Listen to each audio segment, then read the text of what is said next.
আসসালামু আলাইকুম ভিউয়ার্স। আজকের ক্লাসে আমি আলোচনা করব ক্লাস 11 কেমিস্ট্রির একটা টপিকটি হলো জৈব যৌগের অসম্পৃক্ততা শনাক্তকরণের দুইটি পরীক্ষা। আচ্ছা, প্রথমে আমাদের জানতে হবে অসম্পৃক্ততা কি। অসম্পৃক্ততা হচ্ছে কার্বন কার্বন দ্বিবন্ধন এবং কার্বন কার্বন ত্রিবন্ধনযুক্ত যে জৈব যৌগগুলো আছে সেগুলো হচ্ছে অসম্পৃক্ত হাইড্রোকার্বন বা অসম্পৃক্ত জৈব যৌগ।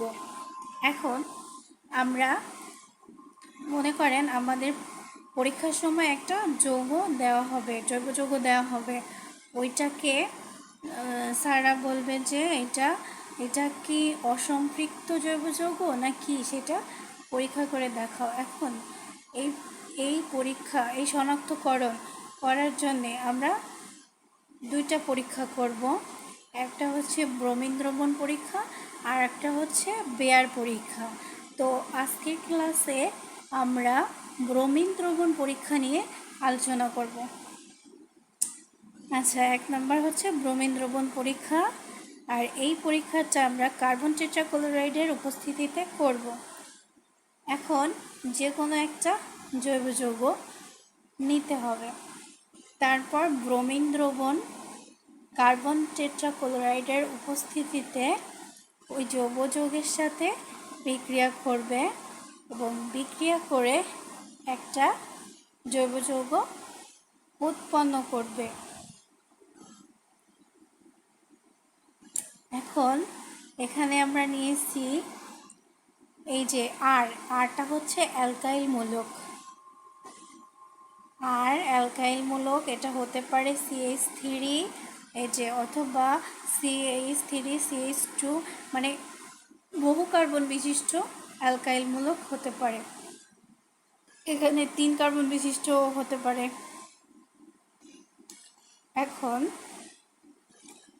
এটা দ্বিবন্ধনযুক্ত হাইড্রোকার্বন নিলাম, তারপর একে ব্রোমিন দ্রবণের সাথে কার্বন টেট্রাক্লোরাইড, এই যে কার্বন এর সাথে 4টা ক্লোরিন যুক্ত আছে, এই জন্য এর নাম কার্বন টেট্রাক্লোরাইড। এর উপস্থিতিতে উৎপন্ন হবে RC ডাবল, এখানে একটা ডাবল বন্ড ছিল এখানে, সেটা এই ব্রোমিন এই ডাবল বন্ডকে আঘাত করার ফলে এই ডাবল বন্ডটা ভেঙে গিয়ে কার্বনের নিচে একটা হাত তৈরি হয়, আর এই কার্বনের নিচে একটা হাত তৈরি হয়ে এই ব্রোমিন দুই হাতে চলে আসে। এখন একটা উদাহরণের মাধ্যমে আমরা দেখতে পারি, এটা হচ্ছে ইথিলিন CH2CH2 এটা হচ্ছে একটা ইথিলিনকে আমরা ব্রোমিন দ্রবণ, আর এই ব্রোমিন দ্রবণটার একটা রং আছে, রংটা হচ্ছে লালচে বাদামি রং।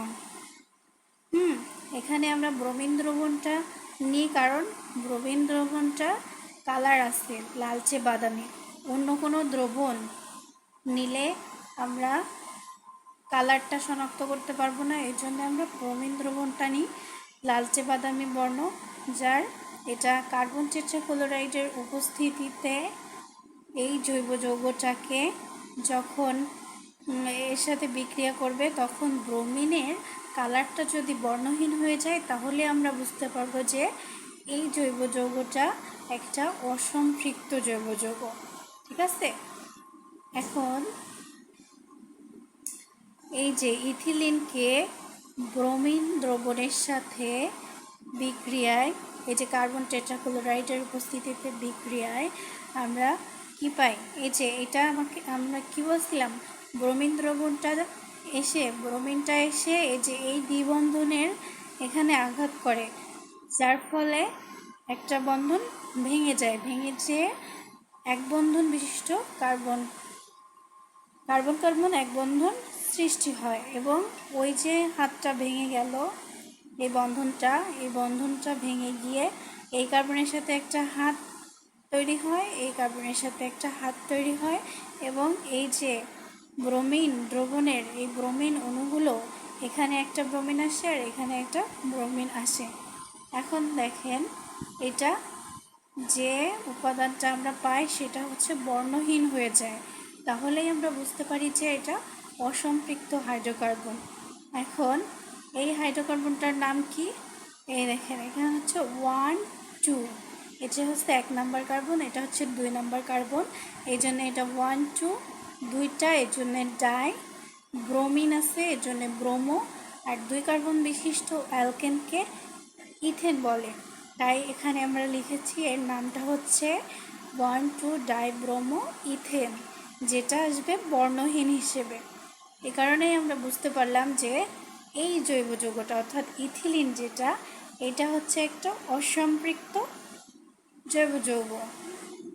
আমরা এভাবেই ব্রোমিন দ্রবণ পরীক্ষা বা কার্বন টেট্রাক্লোরাইডের উপস্থিতিতে ব্রোমিন দ্রবণ পরীক্ষার মাধ্যমে যখন দেখব যে ব্রোমিনের লালচে বাদামি অংশটা মানে রঙটা বর্ণহীন হয়ে যায়, কার্বন টেট্রাক্লোরাইডের উপস্থিতিতে বিক্রিয়া করে যখন বর্ণহীন হয়ে যায়, তখনই আমরা বুঝতে পারবো যে উক্ত জৈব যৌগ মানে যে জৈব যৌগটা আমরা নিয়েছি ওইটা একটা অসম্পৃক্ত জৈব যৌগ। ঠিক আছে, তো আজকে আমরা এই পর্যন্তই আলোচনা করব। আগামী ক্লাসে আমরা বাকি যে আর একটা পরীক্ষা আছে বেয়ার পরীক্ষা, ওইটা সম্পর্কে আলোচনা করব।